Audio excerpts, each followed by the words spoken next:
Waheguru Ji Ka Khalsa, Waheguru Ji Ki Fateh. My name is Harpal Singh and welcome to another episode of Mental Health Matters, a show that talks openly about mental health. Today we're going to do something slightly different. We're going to be talking in Punjabi as well as English, so those viewers at home who are watching it live on Sangat TV channel 755 or online on sangattv.org, we will be trying talking in Punjabi to help those people understand those who don't speak English. ਸਾਨੂੰ ਦੱਸਣਾ ਚਾਹੁੰਦੇ ਹਾਂ ਕਿ ਜੋ ਬੰਦੇ ਅਸੀਂ ਅੱਜ show ਵੀ ਥੋੜੀ ਜਿਹੀ ਬਹੁਤ ਪੰਜਾਬੀ 'ਚ ਗੱਲ ਕਰਾਂਗੇ ਦੱਸਣ ਵਾਸਤੇ ਕਿ ਕੀ ਹੋ ਰਿਹਾ ਕਿੱਦਾਂ ਜਾ ਰਿਹਾ ਹੈ ਦਾਸ ਤੁਹਾਡੇ ਕੋਲੋਂ ਪਹਿਲਾਂ ਹੀ ਮਾਫੀ ਮੰਗਦਾ ਕਿਉਂਕਿ ਕਈ ਲਫ਼ਜ਼ ਜੋ ਇੰਗਲਿਸ਼ ਹੁੰਦੇ ਨੇ ਉਹਨਾਂ ਨੂੰ ਡਾਇਰੈਕਟ ਟ੍ਰਾਂਸਲੇਸ਼ਨ ਕਰਨੀ ਪੰਜਾਬੀ ਥੋੜੀ ਜਿਹੀ ਔਖੀ ਹੁੰਦੀ ਹੈ ਪਰ ਦਾਸ ਦੀ ਕੋਸ਼ਿਸ਼ ਕਾਫੀ ਰਹੇਗੀ ਕਿ ਜਿੰਨਾ ਵੀ ਅਸੀਂ ਪੰਜਾਬੀ 'ਚ ਗੱਲ ਕਰ ਸਕੇ ਉਹਨਾਂ ਨਾਲ ਗੱਲ ਕਰ ਸਕਾਂਗੇ just to let you know, we've got a wonderful guest today, a forensic mental health social worker. She's been working in a number of hospitals, prisons, courts, and she really knows her stuff. I want to warm welcome to our guest, Amy Kaur, today. Good evening. Good evening, Amy. Just give me a bit background about yourself, who you are, what you do, just for those at home. Well, my name's Amy Kaur, and I work for the NHS, for a trust within the West Midlands area. I work as, my title is Forensic Social Worker, which a lot of people immediately go, forensics, is that like CSI? No. So what it actually means is I work with people who have mental illness. I work predominantly with male offenders, and it's people who have committed crimes while they've been mentally unwell, or they have committed a crime and then become mentally unwell and they've had to come into secure services. So my job is to help them in their rehabilitation and help them, move on with their life and reintegrate them back into the community once they're mentally well enough to do so. Amy जो है mental health the social work है अगर कुछ जो काम है ना वो बंदे नो लेके उन्हों जांच करके उन्होंने काम करके ते जो mentally जो disturbed है उन्होंने फिर society which families दोबारा पाने की कोशिश रहती है Amy, so forensic mental health social workers, what's it all about?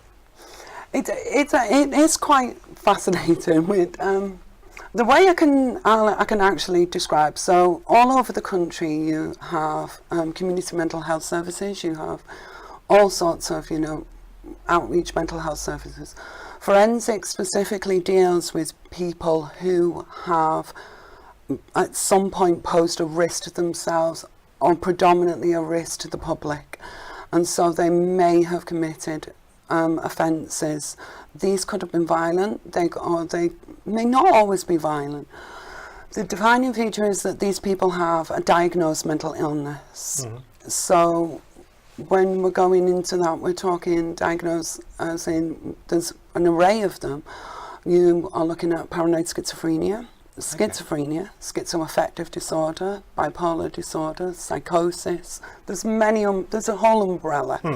So that's kind of where we come in, and you'll have people who have come into the psychiatric services. They may have come in at the highest level, so they could have been committed a crime, or they've come into the courts and it's become quite apparent that they're quite unwell, and so they have been moved to a secure unit. That could be a high secure unit, medium secure, or low secure unit.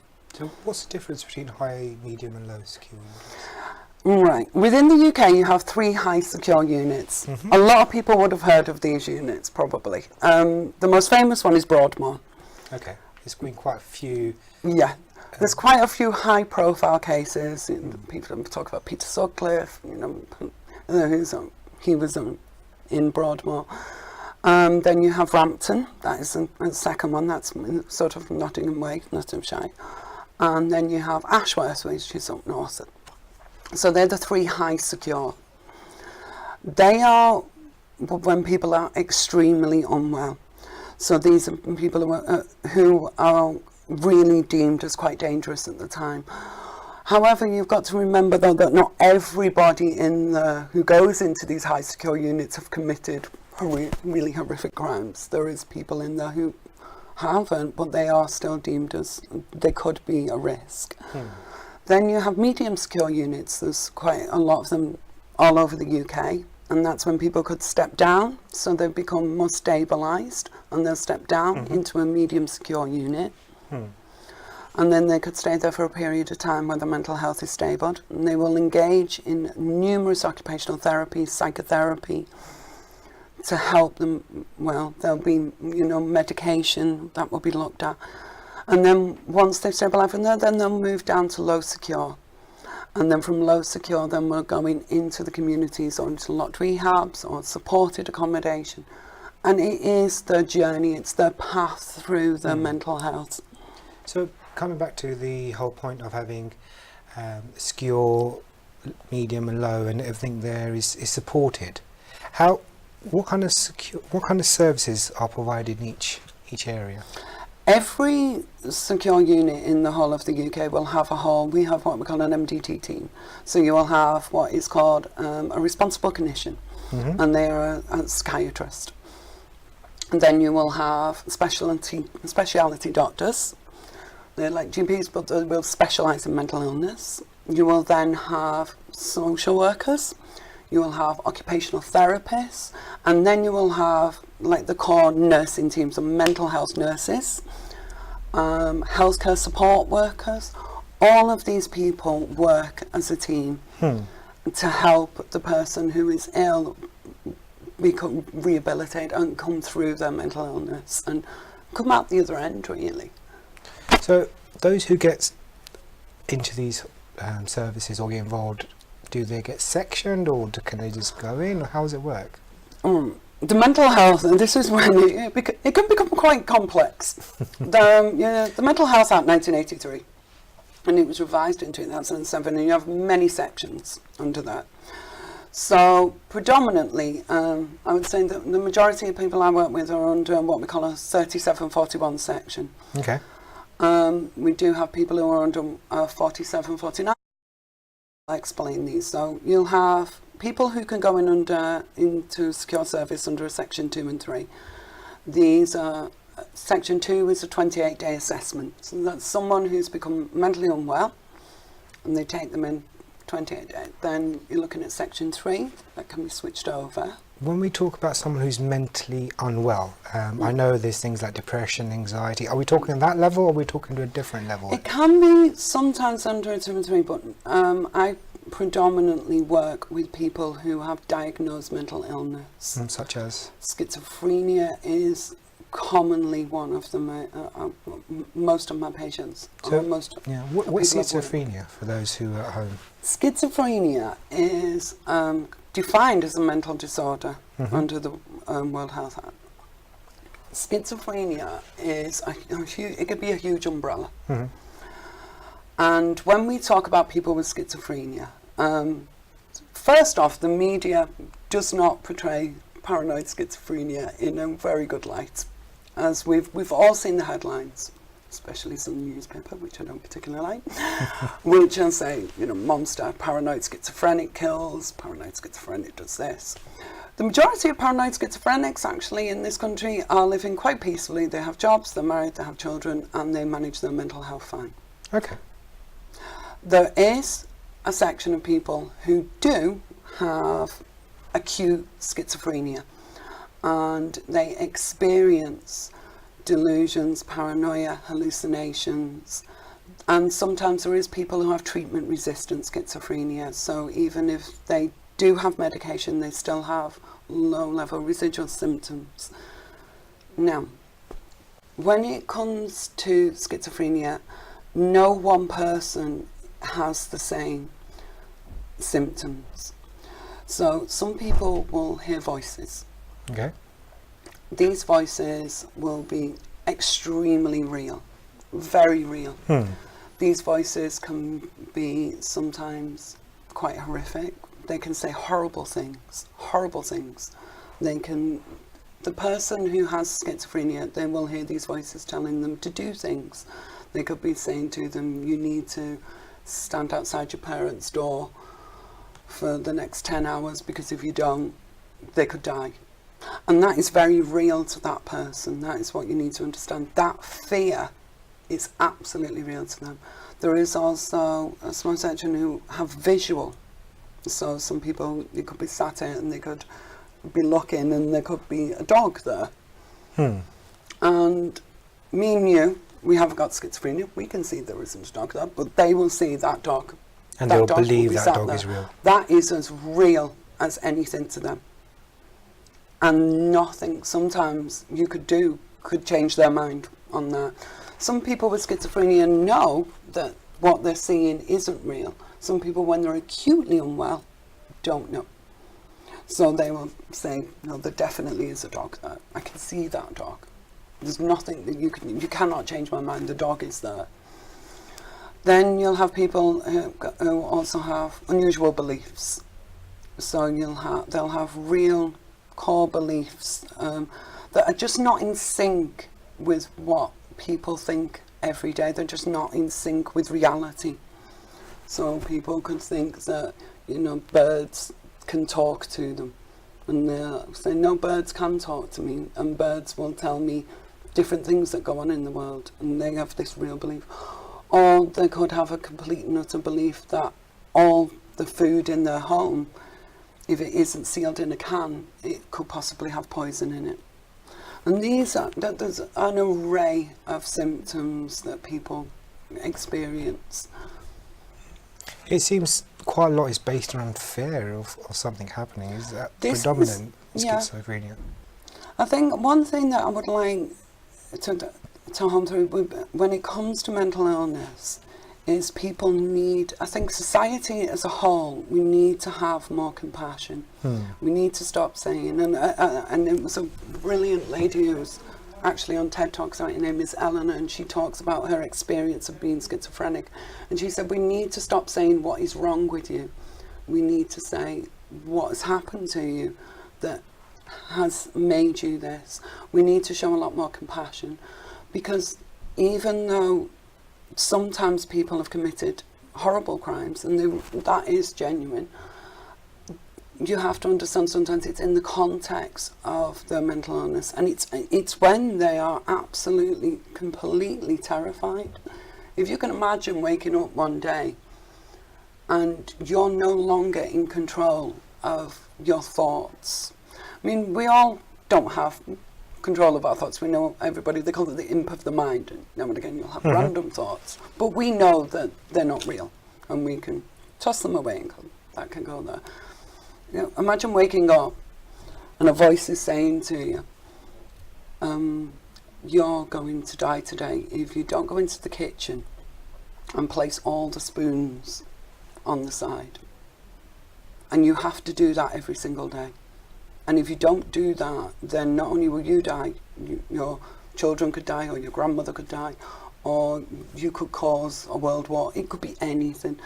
And that is absolutely real. So that fear could make them react in any way possible. And that's what we need to understand, that they are scared. They're not these monsters that we create them in the media to be. They're actually frightened individuals who need compassion and care, understanding. Just reiterating what Amy said here, guys, it's not what's wrong with you, it's understanding what needs to be done, how things are. And going in Punjabi, कभी जो बंदे सोचते हैं कि ऐसे सीधा कहते हैं तैनू की नुक्स है तैनू की है, बस वो जानकारी नहीं देंदे कि की हो रहा है, किदा हो रहा है, की कहना चाहिए. And Amy's talked about professionals who suffer from schizoid. This person on TED TV. How does a person get sectioned? To be concerned, it depends on the section. You will normally need an approved mental health practitioner to section. So if you're coming into a forensic unit, though, it could be that we'll take out an example of a quite common one is that someone has become mentally unwell and they have committed a crime. So it goes to court. While they're at court, they are sentenced to 12 months in prison or 5 years, whatever the sentence is for whatever the crime is. They will then go into the prison system. And then the prison in reach and mental health services may be alerted that this person is actually quite unwell. So they could be experiencing real paranoia, delusions, hallucinations, everything. So prison is not the best place for them at that time. So then what will happen is then the prison inmates refer, and this will go to the Ministry of Justice, and they will ask for a transfer for them to a secure unit, whether that be high, medium or low. They will then transfer them on what's called 4749 section. So even though they're still effectively serving a prison sentence, they'll be moved to a secure unit, and they will stay there until their mental health is stable. If their mental health stabilises while they've still got time left on the sentence, they can be took back to prison. Mm-hmm. If their sentence finishes and they're still unwell, they will then still stay in the secure unit, and the section will then be changed to what we call a notional 37. Or sometimes it can be a 47 as transfer prison, it's the same thing. So they will stay there until the clinical team say that they are not a risk to the public anymore, and they're not a risk to themselves, and their mental health is stable. So it's a quite a in-depth, detailed analysis followed by treatment before they're released back into the community. Very much. Some people will be in secure unit for, patients who've been in 15 years plus. 15 years? Some people can come in. Average stay normally, I'd probably say within a low secure, you're probably around 18 months, 2 years. So it's nearly a year and a half to 2 years that you're in. So it is a lot, and there's a lot of therapy goes in there, a lot of psychotherapy. There's a lot of treatment programs out there, violent offenders treatment program, sexual offenders treatment program. We have something called R&R, which is reasoning and rehabilitation, which helps people work through their problems. And then you also have the medication side of it, because people who are experiencing acute psychosis sometimes will be put on antipsychotic medication. Sometimes this medication is extremely powerful, especially first generation, second generation antipsychotics. We have like lithium is like a first generation, and then you've got like clozapine, which is a second generation. These are very powerful antipsychotic medication. So the doctors will place them on then, and then they have to have regular blood tests, and the levels have to be monitored. And all this is going on while they're continuing the therapy and helping them work through their mental health problems. So when we talk about therapy, it's talking therapy or any other therapy? It can be, it depends on the intensity. I mean, we do have psychiatrists, so it can be intense psychotherapy, and real intense psychological work as well, especially if somebody has committed an offence, it's quite violent, or they've killed someone, and it could have been a loved one that they've killed, and now when their mental health is stabilised, they have to deal with that, the impact of that on them. And that can be a huge thing to someone when they've been so unwell and they've hurt their loved one, and then when they become well and they have to deal with that reality. It's quite a powerful thing we're going through. Just to let you guys know, the telephone lines are open, numbers on the bottom of your screen. If you wish to contact us by social media, please check on the details below. 10 number से सारी telephone lines खुल के गए सारे numbers screen ਦੇ ਨੀਚੇ ਹੈਗੇ ਜੋ ਤੁਸੀਂ ਸਾਨੂੰ ਫੋਨ ਕਰਨਾ ਚਾਹੋ ਜਾਂ ਆਈ ਮੀਨ ਕੋ ਫੋਨ ਲਾਈਨਸ ਖੁੱਲ ਚੁੱਕੀ ਹੈਗੀ ਤਾਂ ਤੁਸੀਂ ਸਾਡੇ ਨਾਲ ਰਾਬਤਾ ਕਰ ਸਕਦੇ ਹੈਗੇ What happens, you've talked about people going mental health and serving in prison and having mental health help work through their whatever condition they're in. Do they have to go to prison, or can they be sectioned elsewhere? Not everybody goes to prison. Okay. I want to get that bit straight. Not everybody who's mentally ill goes to prison. In fact, the majority don't go, which is good. Now, some people they have maybe arrested. They could be, sometimes it can be low level, they repeated shoplifting or something like that. It's not always the worst crimes ever. And they've arrived at the court, and you'll have somebody there. I've been in the courts before, and we've gone into the magistrates, into the cells, and gone, this person really is quite poorly at the minute. So the judge will say, actually, rather than them go to prison, they should go straight to a hospital, which would just be they would go on and no chance to a hospital order in Section 37 and then go straight to the hospital. And they would treat them there because sometimes prison isn't always the best place for someone who's mentally ill. So there is that. There is people who, I mean, the difference with forensics as opposed to community mental health is that aspect that the majority of people who end up in forensics are there because they have committed a crime. And that's where the forensic, I suppose, part comes in. It is that we deal more with the law than community mental health. A lot of the patients are restricted patients, so they are under the Ministry of Justice. So touching the forensics, what is forensics mental health in a nutshell? It's basically the application of law in relation to mental illness. That is kind of it. So you've got, if somebody is they're mentally unwell but they've never committed a crime, they're not a risk, you know, they've got low level mental health, and that community mental health services would deal with that. Forensics is when someone's been in secure services, or they've been deemed as a risk to themselves or to the public, and that is they are restricted by the courts, they've been restricted by the Ministry of Justice, so that's kind of where it comes in there. A lot of what goes on in mental health, and especially schizophrenia, and it affects the nearest and dearest. Yes. How is that in your experience in the profession? How's that been? Extremely distressing. If you think about it, if you have a son or a daughter or your husband or your wife, whoever, grandmother, and they become mentally unwell, and you have somebody at home, and sometimes carers just feel completely lost. And then when they have patients who go in the forensic service, sometimes this can feel like the end of the world for them. You genuinely can. They can just look, and especially if they take a lot of what the media it portrays, and they'll say, well, you know, my son or daughter or partner, you know, that this has happened. Now they've ended up in a medium secure or low secure unit, and that's it. And the carers are just sat there going, what do we do? How do we get help? And I don't understand, you know, we've got mental health tribunals, and then you've got managers' hearings, and then you've got all these renewals of sections, and it's a minefield for these carers. They're just kind of like, oh, I'm lost. And that's where the Care Act comes in.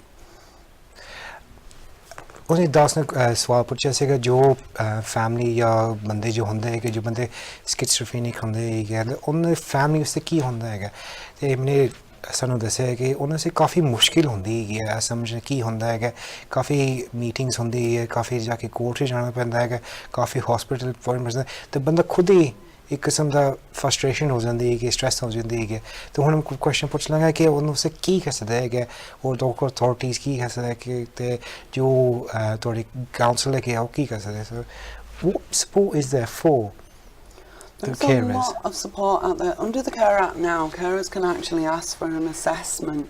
So they would contact the local social services and they can ask for an assessment in their own right, because they are a carer for an individual who is suffering from mental health problems. So perhaps a local authority social worker could come out and see what their needs are. So do they need support? You know, it could be anything. It could be do they need support, you know, travel, or do they need support, you know, helping fill in benefit forms? Do they need support in an array of things? And there is also, remember, the team that is working with the person that you care for who is unwell. That team is there to support you as well. So I do a lot of work with carers. I visit families a lot. You know, I've worked with a lot of families, quite closely as well, you know, and I would visit them quite a lot. I would talk them through what's going to be happening next, what's going on with their care. I mean, obviously this is all with the permission as well of the patient as well, or the service user, and we will discuss and we work with them. Amy, ਉਹਨੇ ਸਾਨੂੰ ਦੱਸਿਆ ਕਿ ਜੋ ਬੰਦੇ family ਹੁੰਦੀ ਹੈ cares ਹੁੰਦੇ ਹੈਗੇ ਇਹਨਾਂ ਦੇ ਉਹਨਾਂ ਨੂੰ ਸਪੋਰਟ ਕਾਫੀ ਮਿਲਦੀ ਹੈਗੀ ਹੈ ਪਰ ਤੁਹਾਨੂੰ ਆਪਣੇ ਲੋਕਲ ਕਾਉਂਸਲ ਨੂੰ ਜਾ ਕੇ ਗੱਲਬਾਤ ਕਰਨੀ ਚਾਹੀਦੀ ਹੈ ਕਿ ਸੋਸ਼ਲ ਵਰਕਰ ਸੋਸ਼ਲ ਟੀਮ ਜੋ ਹੁੰਦੀ ਹੈ ਉਹਨਾਂ ਤੋਂ ਨਾ ਆ ਕੇ ਤੁਹਾਨੂੰ ਮਦਦ ਕਰ ਸਕੇ ਐਪਲੀਕੇਸ਼ਨ ਫਾਰਮ ਭਰਨ ਵਾਸਤੇ ਜਾਂ ਦੱਸਣ ਵਾਸਤੇ ਕੀ ਹੈਗਾ ਕਿਉਂਕਿ ਜੋ ਸਾਡੇ ਪਿਆਰੇ ਜੋ ਹੁੰਦੇ ਹੈਗੇ ਜੋ ਸਾਡੇ ਕੋਲ ਚਲ ਜਾਂਦੇ ਜਾਂ ਹਸਪੀਟਲ ਚਲ ਜਾਂਦੇ ਜਾਂ ਸਾਈਕੈਟ੍ਰਿਕ ਰੀਜ਼ਨਸ ਕਰਕੇ ਨਿਕਲ ਜਾਂਦਾ ਸਾਨੂੰ ਪਤਾ ਨਹੀਂ ਚੱਲਦਾ ਕੀ ਹੁੰਦਾ ਹੈਗਾ ਅਤੇ ਸਾਨੂੰ ਕੋਸ਼ਿਸ਼ ਹੁੰਦੀ ਹੈ ਹਮੇਸ਼ਾ ਕਿ ਤੁਸੀਂ ਆਪਣੀ ਜੋ ਸੋਸ਼ਲ ਵਰਕ ਟੀਮ ਜੋ ਹੁੰਦੀ ਹੈ ਨਾ ਉਹਨਾਂ ਨਾਲ ਜਾ ਕੇ ਰਾਬਤਾਬ ਕਰਕੇ ਕੁਐਸਚਨ ਪੁੱਛੋ ਕੀ ਹੈਗਾ ਅਤੇ ਉਹ ਤੁਹਾਡੇ ਘਰ ਵੀ ਆ ਕੇ ਤੁਹਾਨੂੰ ਦੱਸਣ ਹੈਗੇ ਕੀ ਹੁੰਦਾ ਕੀ ਹੋ ਰਿਹਾ ਅਤੇ ਸਭ ਕੁਛ ਹੁੰਦਾ ਹੈਗਾ just to let you know we've got a caller coming through so Waheguru ji ਕਾ ਖਾਲਸਾ ਵਾਹਿਗੁਰੂ ਜੀ ਕੀ ਫਤਿਹ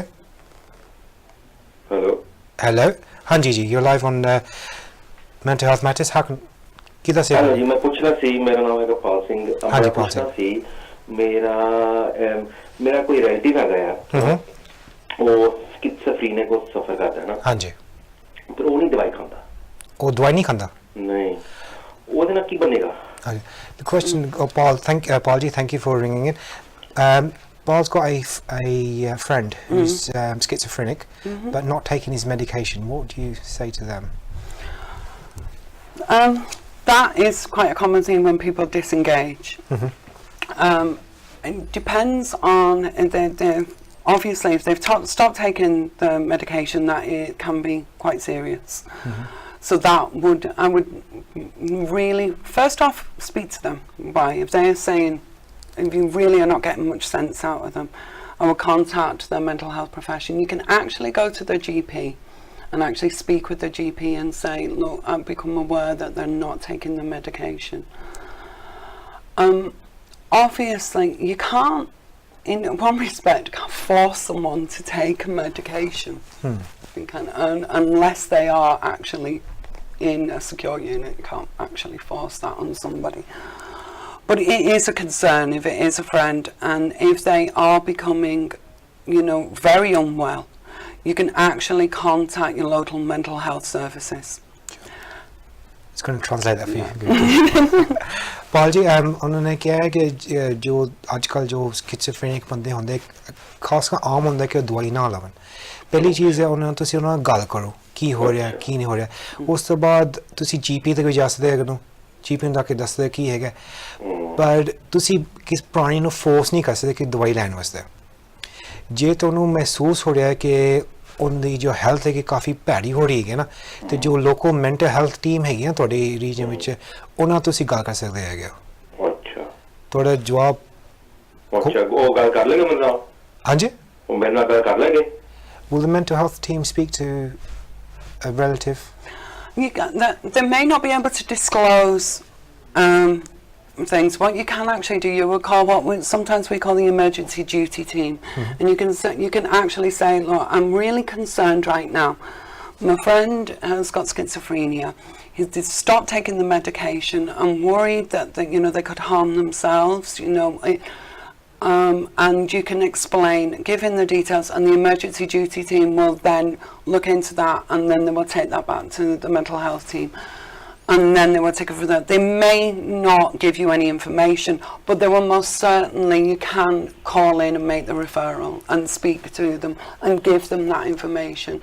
Because it could be that your friend is really quite unwell and he may actually already have like a community psychiatric nurse that isn't actually aware that he's not taking his medication. So it's just to highlight to him, then they can go out and see him and support him and help him in engaging back with his community team.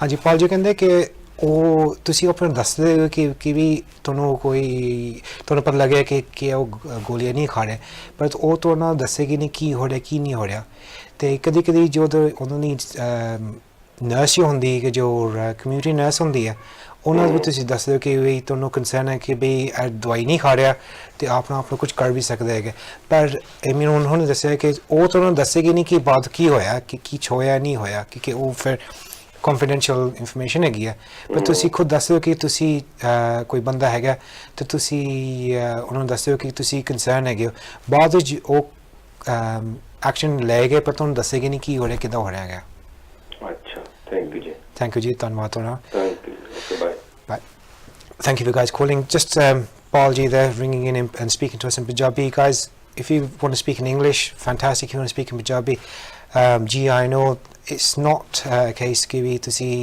सिर्फ English ही गल करनी है कि पंजाबी जी भी गल करनी है सारी एक्सपर्ट एमी नाल तुसी नंबर स्क्रीन ते नीचे है फोन कर लो तो सीधा तुसी डायरेक्टली थ्रू स्टेशन पे आएंगे. Coming back to working with family and carers, we were talking about support and working with social workers. Emotionally, how is that for them, for some of them? It can be absolutely heartbreaking for some families. A lot, I mean, I've seen some families and, you know, they've had their sons and they've developed schizophrenia round about, you know, like teenage years, and they've kind of just seen the loved one just kind of just melt and experience extreme psychosis. And it's so distressing for the loved ones. And that's where we say there is help out there. There is a lot of support out there. There's a lot of groups for schizophrenia. Mind, I would absolutely advocate for anybody if they get in touch with their local Mind. They are really, really good. They have a lot of support there. We talk quite a lot about generic people here, Yeah. but for considering the BMI community, especially the Asian community, what support is there? There is actually support out there, despite what people think, and I know this has been a difficult. I did actually work with one family, and they actually they did feel, one of the big things they found within the end, they did feel isolated at times because they didn't understand all the time of what was going on. They didn't have, you know, sometimes the right translators, and a lot of that was, you know, the mental health service is nowhere near, it isn't perfect, we know that. But what families need to do is ask for the help. Go to the team that is actually dealing with your loved one and say to them, I need help. I don't understand the process of what's going on. I don't understand what you're doing. And if so, I would like a translator. I would like some, you know, don't forget, people who are detained under the Mental Health Act, they're entitled to a solicitor.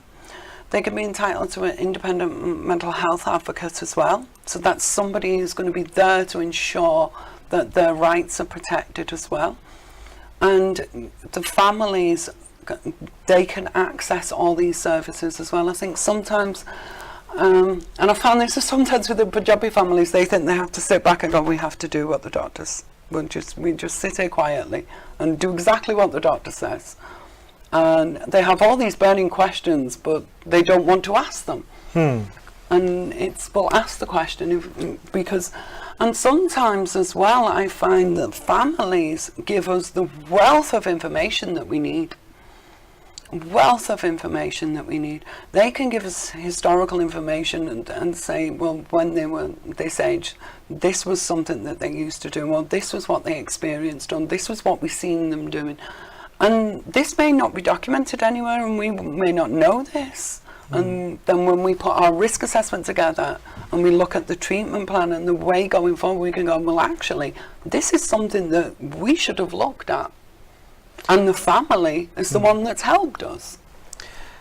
Amy just talking here about how key information is, and how key talking to social working teams or forensic mental health teams to find the link between the two. And the Punjabi community kind of shies away from this, doesn't talk to GPs or waits to GPs, got loads of questions, but don't talk about it. And key information can be quite missed, which can be quite detrimental to the treatment, to the understanding, and to put the pieces to the jigsaw together. I see sari जो families होंदी है ऐसी काफ़ी गलबात नहीं करते हैं ऐसे ही सोचते हैं कि हाँ जीपी को चल जाएंगे और जीपी सब कुछ कर देगा बस सानू खुद नू ना जाके ना दूसरे बंदे नू पुरानी नू जाके पूछना पड़ता है जो मेंटल हेल्थ टीम हैगी है वो तो पहली चीज़ है तो ट्रांसलेटिंग सर्विस जो पंजाबी तो ना आंदी होए ना वो तो पंजाबी बंदे नू सिखांदी लेके आंदी है ट्रांसलेशन सर्विस करेंगी थोड़े सोलिसिटर्स ना मिलेंगे थोड़े एडवोकेट्स नाल मिलेंगे ते ਜੇ ਤੁਹਾਡੇ ਕੋਲ ਚੀਜ਼ ਹੈਗੇ ਫਲਾਣਾ ਸਪੋਜ਼ਿੰਗ ਕਿ ਤੁਹਾਡਾ ਭੈਣ ਭਰਾ ਜੋ ਕੁਝ ਹੋ 14 ਸਾਲ ਦੇ ਸੀਗੇ ਇਹ ਹਾਦਸਾ ਹੋਇਆ ਸੀਗਾ 20 ਸਾਲ ਦੇ ਸੀਗੇ ਇਹ ਹਾਦਸਾ ਹੋਇਆ ਸੀਗਾ ਇਹ ਜੋ ਇਨਫੋਰਮੇਸ਼ਨ ਤੁਹਾਡੇ ਕੋਲ ਹੈਗੀ ਹੈ ਨਾ ਇਹ ਜੋ ਸੋਸ਼ਲ ਵਰਕ ਟੀਮ ਦੀ ਖਾਸ ਕਰ ਬਹੁਤ ਅਹਿਮੀਅਤ ਰੱਖਦੀ ਹੈਗੀ ਹੈ ਕਿਉਂਕਿ ਜੋ ਇਨਫੋਰਮੇਸ਼ਨ ਤੁਹਾਡੇ ਕੋਲ ਨਾ ਹੋਏ ਨਾ ਜੋ ਉਹਨਾਂ ਕੋਲ ਨਾ ਹੋਏ ਉਹਨੂੰ ਪਤਾ ਨਹੀਂ ਚੱਲਣਾ ਕੀ ਹੈਗਾ ਜੋ ਪਤਾ ਨਾ ਚੱਲੇ ਕਿ ਕੀ ਹੈਗਾ ਫਿਰ ਟ੍ਰੀਟਮੈਂਟ ਵੀ ਸਹੀ ਤਰ੍ਹਾਂ ਦਾ ਨਹੀਂ ਹੋ ਸਕਦਾ ਹੈਗਾ ਅਤੇ ਹੁਣ ਇਹ ਮੇਰਾ ਗੱਲ ਕੀਤੀ ਉਹ ਕਹਿੰਦੇ ਕਿ ਵੀ ਜੋ ਜਿੰਨਾ ਤੁਸੀਂ ਜ਼ਿਆਦਾ ਦੱਸਦੇ ਹੋ ਕੀ ਹੁੰਦਾ ਡਰੋ ਨਾ ਮਜ਼ਬੂਤ ਰਹੋ ਅਤੇ ਦੱਸੋ ਕੀ ਹੋ ਰਿਹਾ ਕਿਉਂਕਿ ਜਦ ਤੱਕ ਤੁਸੀਂ ਦੱਸੋਗੇ ਨਹੀਂ ਹੋ ਰਿਹਾ ਉਹਨਾਂ ਨੂੰ ਪਤਾ ਨਹੀਂ ਚੱਲਣਾ ਅਤੇ ਜੋ ਪਤਾ ਨਹੀਂ ਚੱਲਣਾ ਫਿਰ ਉਹਦੀ ਟ੍ਰੀਟਮੈਂਟ ਜੋ ਚੱਲਦੀ ਪਈ ਸਹੀ ਤਰ੍ਹਾਂ ਦਾ ਨਾ ਹੋਏ ਜਾਂ ਟ੍ਰੀਟਮੈਂਟ ਮਿਸ ਹੋਏ ਜਾਂ ਉਹਨਾਂ ਨੂੰ ਪਤਾ ਨਾ ਚੱਲੇ ਅਤੇ ਇਹ ਵੀ ਕਹਿੰਦੇ ਕਿ ਤੁਸੀਂ ਖਾਸ ਕਰ ਆਪਣੀ ਜੋ ਟੀਮ ਹੈਗੀ ਆ ਉਹਨਾਂ ਨਾਲ ਰਾਬਤਾ ਕਰੋ ਉਹਨਾਂ ਨਾਲ ਗੱਲਬਾਤ ਕਰੋ ਉਹਨਾਂ ਨੂੰ ਦੱਸੋ ਕੀ ਹੋ ਰਿਹਾ ਅਤੇ ਉਹਨਾਂ ਦਾ ਅੱਗੇ ਜਾ ਕੇ ਫਿਰ ਕੰਧੇ ਨਾਲ ਮਿਲਾਓ ਕਿਉਂਕਿ ਇਕੱਲੇ ਕੁਝ ਕਰ ਨਹੀਂ ਸਕਦੇ ਫੈਮਿਲੀ ਦੀ ਜੋ ਹੈਗੀ ਨਾ ਕਾਫੀ ਉਹਨਾਂ ਨੂੰ ਮਜ਼ਬੂਤੀ ਚਾਹੀਦੀ ਹੁੰਦੀ ਹੈਗੀ we talk about psychosis. Just letting the words people know, what is psychosis? Psychosis is when someone is very acutely unwell and they are sometimes completely and utterly detached from reality. It can be absolutely heartbreaking to see it, terribly upsetting. Even for me, sometimes I have just felt so upset when I've seen someone so frightened. And it is when they are completely and utterly detached from reality at some points, and it can take the form of hearing voices, visual hallucinations, and that can be extremely frightening, as we've said. It can be frightening to watch as well. I remember a family member saying to me, I was so scared. And I was saying, what? And they said that he was at the other end of the room. And he had hold of a knife and he was absolutely adamant that there was like all sorts of creatures crawling around the kitchen.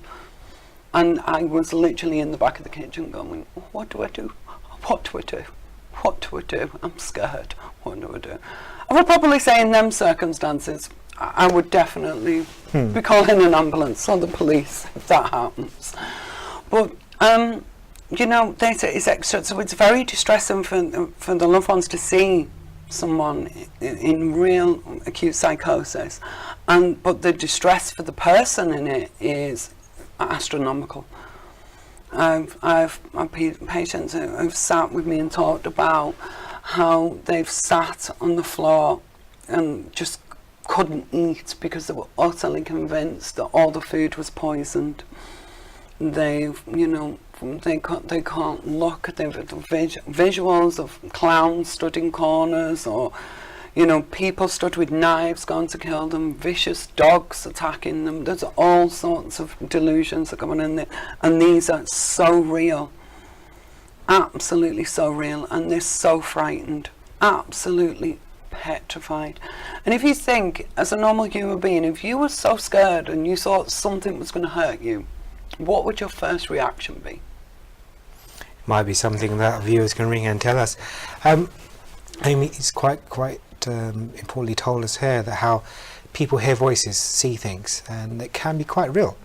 And it can be quite scary for the individuals doing it, not only for them, but also for the friends and family around them.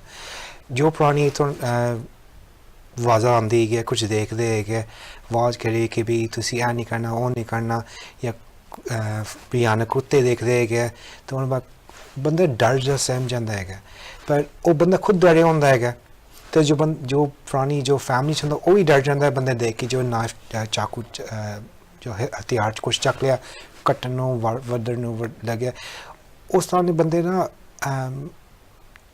बिल्कुल तुसी ध्यान नाल काम करना पैंदा है क्योंकि वो भी सहमे होंदे है उन्होंने आवाज़ां आंदी भी है दिमाग विच या कुछ देखते भी है कि सोचते ऐ हो रहा है पहली चीज़ है कि अपना ध्यान रखना पहले 999 कॉल करके या एम्बुलेंस को फ़ोन करके I mean what can people do to keep themselves safe in that situation if someone picks up a knife and says I see this. I'm going to hurt you, or I'm going to hurt someone else. And yeah. And this does happen. We're not going to make an illusion that these things don't happen. They do happen when someone's very unwell. I would say in them immediate circumstances, you will call 999. If someone is so acutely unwell, pick up the phone the police. The police can come, and they will contact the ambulance service as well, and they will do a joint. They can then take them to a place of safety.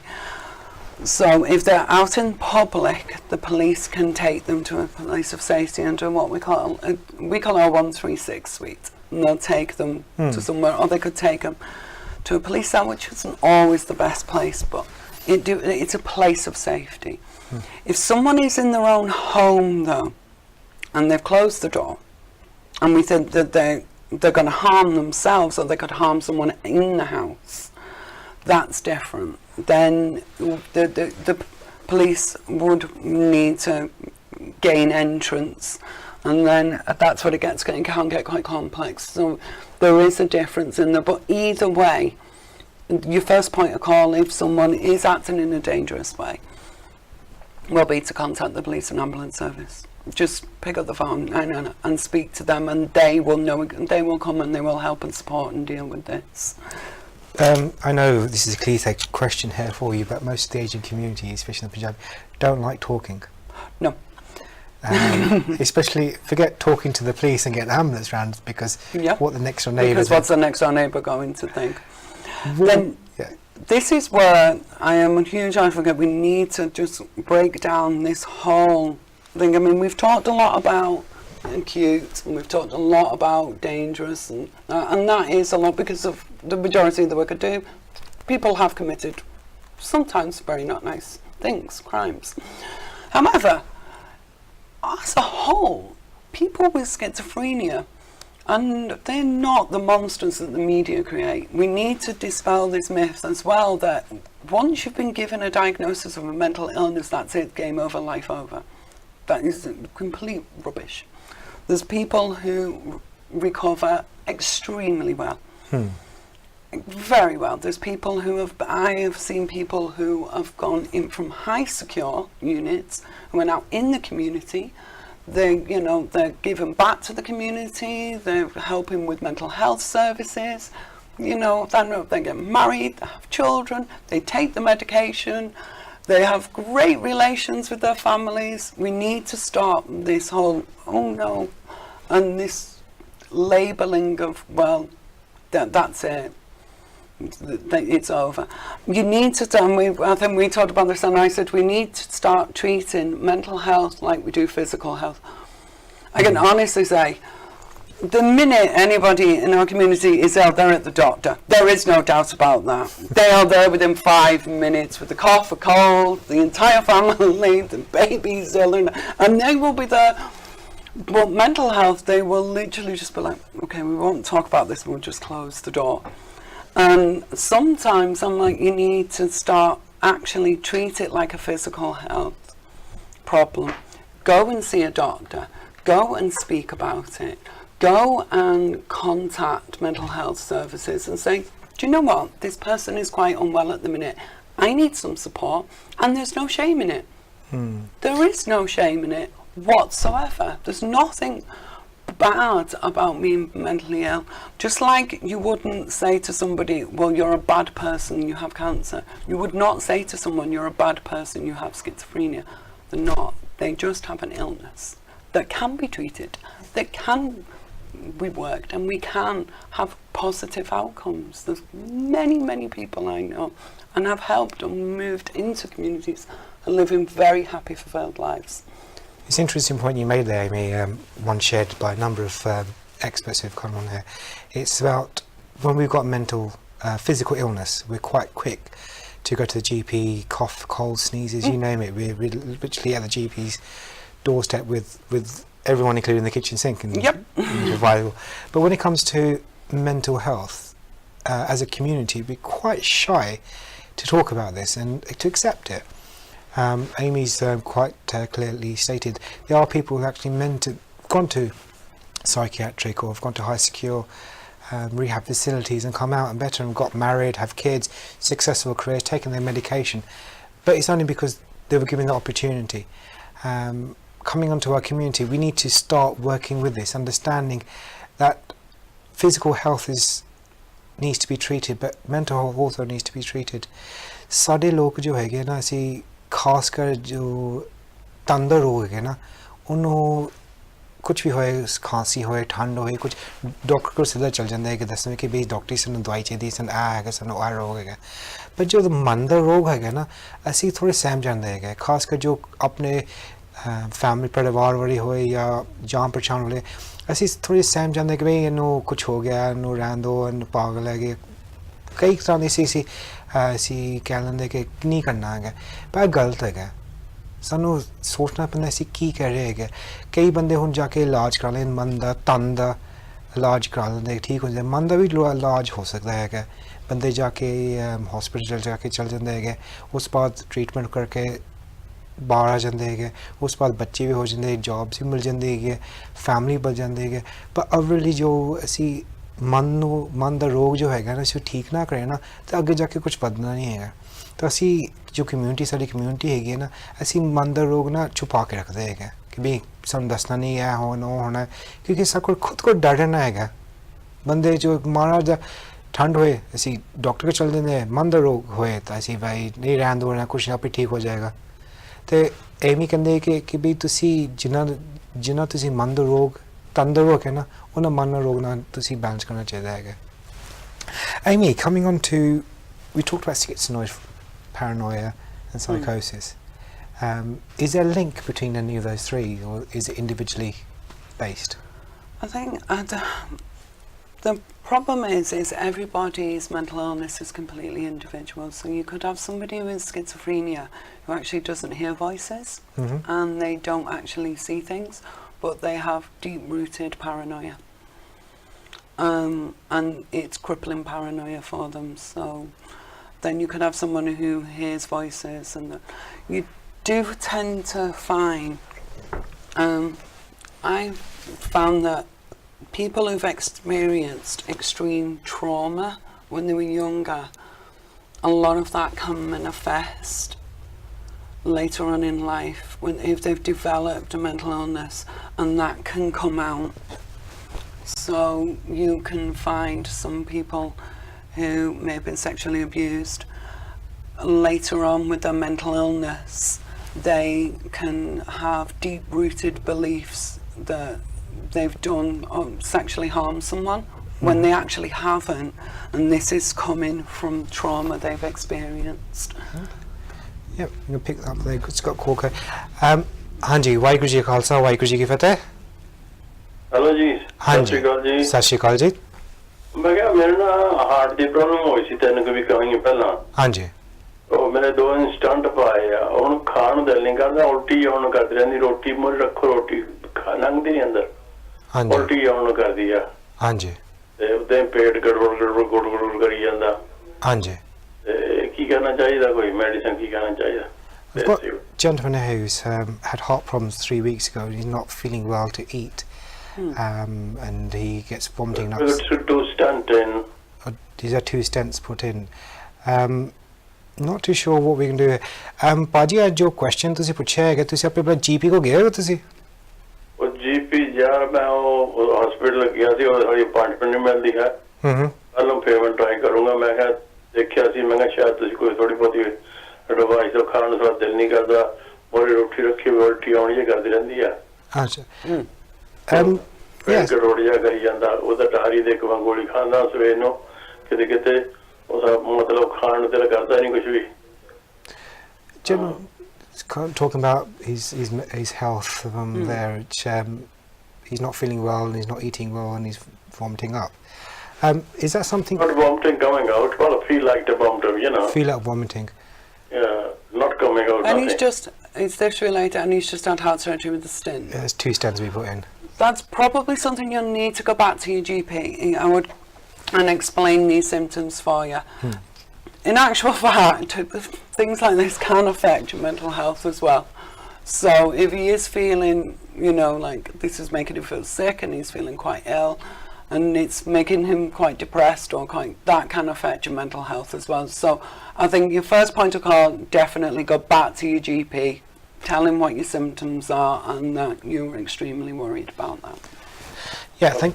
So All right, then, ਪਹਿਲਾਂ thank- ਆਪਣੇ GP ਕੋ ਜਾ ਕੇ ਦੇਖ ਲਓ ਕੀ ਹੋ ਰਿਹਾ ਹੈਗਾ ਚਾਹਾਂਗਾ ਮੈਂ ਫਿਰ ਮਾਡਲ ਬਣਾਉਣਾ ਆ ਪ੍ਰੋਗਰਾਮ ਤੁਸੀਂ ਅਪਾਇੰਟਮੈਂਟ ਬਣਾ ਲਿਓ GP ਨਾਲ ਤੇ ਉਸ ਤੋਂ ਬਾਅਦ ਜੇ ਤੁਹਾਨੂੰ ਮਨ ਠੀਕ ਨਾ ਹੋਏ ਜਾਂ ਤੁਹਾਨੂੰ ਤਨ ਦਾ ਕੁਝ ਹੋਏ ਫਿਰ ਸ਼ੋਅ ਨੂੰ ਰਿੰਕ ਕਰਿਓ ਤੇ ਮੇਰੇ ਨਾਲ ਕਾਲ ਕਰਿਓ ਤੇ ਫਿਰ ਬਾਅਦ ਵਿੱਚ ਮੈਂ ਤੁਹਾਨੂੰ ਦੱਸਾਂ ਕੀ ਅੱਗੇ ਜਾ ਕੇ ਕਰਨਾ ਹੈਗਾ ਪਰ ਪਹਿਲੀ ਚੀਜ਼ ਹੈਗੀ ਤੁਸੀਂ ਆਪਣੇ GP ਕੋ ਜਾ ਕੇ ਮਿਲੋ ਉਹਨੂੰ ਦੱਸੋ ਕਿ ਤੁਹਾਡਾ ਸਟੈਂਡ ਪੈ ਹੈਗਾ ਉਹਨੂੰ ਵੈਸੇ ਪਤਾ ਹੋਏਗਾ ਤੇ ਇਹ ਹੈਗਾ ਜਾਂ is it 101 is that still Yeah, you can actually call 101 and just advise them of what your symptoms are, but and they will give you some advice. But I think if you've had recent heart surgery, especially if you've had stents, it's probably best to go and see your GP directly. Okay. क्योंकि standard जो है ना medical तो इस पहले जाके अपने GP को जाके रास्ता करो क्योंकि हले Understood. Thank you. Very kind of you. Thank you. thank you Okay. coming back to the linking of psychosis schizo and paranoia you talked about early trauma sexual abuse and relationships just coming back onto that topic of relationships and trauma and especially early age trauma that could affect the psychology of the mind. Well, obviously, there's an array of mental illnesses, from bipolar, schizophrenia, people, psychosis. And I think, in my experience, I have found that nearly every single patient has experienced some sort of trauma when they were younger. There's violence or sexual abuse. They kind of ring through a lot. So that is a sad product of our society. So there is probably a link.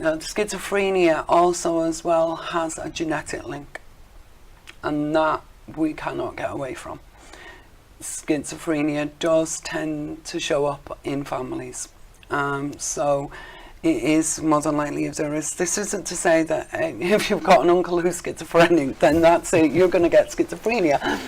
But there is a very strong correlation with genetics and schizophrenia. Family can have genetics and everything of that nature. It's not necessarily it's guaranteed. As Amy said, if your uncle's got it, or chacha's got it, or tata's got it, or mama's got it, it's not guaranteed it is, but sometimes it can be so best to get yourself checked out. Amy, coming towards the end of our show today. Oh. I've got a whole host of questions that might be coming out. Something for our viewers at home to take away with them. Take away. Yeah. Please, my biggest one is, if you are experiencing any sort of mental health problems, please go and speak to somebody. If you have a loved one who you can clearly see is experiencing, and I am talking, because obviously mental health is a huge array here, but with my field I'm talking about people experiencing schizophrenia, real psychosis. We're talking if your loved one is talking and they're not making sense, and rapid speech, if they're closing the curtains and they can't leave the house, because these are real symptoms. You cannot ignore these. As I've said, a glass of milk with some haldi in it will not help. You sure? Absolutely. And I have had people who've recommended that. It will not. You need to get help for them. If you want your loved one to recover, you need to show compassion, and you need to be brave and go, right, they need help. And yes, it is upsetting, and we know that the community can sometimes be kind of, we don't want people to know that they're not, I've heard it said so many, they're not right in the head. We don't want them to know. Well, that time needs to stop. We need to ignore the media of making out that people with mental illness are these monsters. They're not. They're actually, some people are the most lovable, delightful people you could ever meet. Very compassionate, very loving people who have just become very unwell. And that is what you need to do. We need to show more compassion, and we need to not be afraid. And remember that people get better. They do. They get better. People get better. First, I want to say a big thank you for Amy to coming today and spending your time and talking about forensic health. And it is one of those things, it's there. It's not going to go over overnight. We're here, we need to work with it, accept it and deal with it. Forensic mental health जो हैगा ना आज जानने वाला नहीं हैगा. सारे लोग काफ़ी हमनो पहचान की कोशिश करते हैं, पहचान के फिर ट्रीटमेंट नहीं करते हैं. खासकर जो है मेरी गल कीती है और वो हैगी कि तुसी अगर रोग नो दवाई दे समझ के लो. काफ़ी धन्यवाद है कि मैंने आके आज आके तो सारा टाइम दिता है, सानू दस्से की है जो पुरानी हल भी थोड़े सवाल आते हैं. सारे टेलीफोन खुले होएगे जो तुसी साडे नाल राबता करना है, टेलीफोन नंबर नीचे है तो जो एमी नाल पूरी गल करेंगे तो थोड़ी डिटेल्स एमी नू दे देंगे तो उन्होंने दस देंगे की है. Just like to add on, telephone lines will be remaining open for a bit. If you'd like to talk about the show or talk to Amy about the show, phone lines will be open and we'll aim to take questions, and if the questions are direct for Amy, Amy will try and get back to them soon. And if you've got any questions for the show or any comments or suggestions, please do not hesitate to ring in and let us know. Lastly, before we go, दास ने पंजाबी च काफ़ी क्या होएगा, कई लफ्ज़ गलत हो गए, कोड़े हो गए. दास आपको हाथ जोड़ के माफ़ी मांगता है कि सानू पंजाबी नहीं आंदी नहीं है, जो अपने अंजाम बच्चे समझ के माफ़ करना. तो यही है कि भी हुण असी अगले हफ्ते फिर थोड़ा शो लेके आएंगे. और कोशिश दासी कोशिश है कि पंजाबी विच भी तो इंग्लिश विच भी थोड़े नाल गल हो सके. जो तुसी फ़ोन करना चाहते पंजाबी च भी या इंग्लिश भी गल आके कर सकते हैं. Just want to reiterate, I did try my best talking in Punjabi today. I'm sorry if I made any mistakes. Translating psychosis, mental health and all these terminology in English from English to Punjabi is very hard because some of the words not there, so I do apologise from the bottom of my heart if I said anything incorrect or out of synchronization. Just want to say thank you to all the viewers at home who've watched the show. A big thank you to those who were brave enough to ring in and talk to us about the mental health and going on. It's not easy, but those are the brave people who have actually taken the first step, and it's the first step that really makes a difference. Thank you much for the series for today. I'd like to see you back next week, same time on Sangat TV, 755, 7 o'clock live. Waheguru Ji Ka Khalsa, Waheguru Ji Ki Fateh.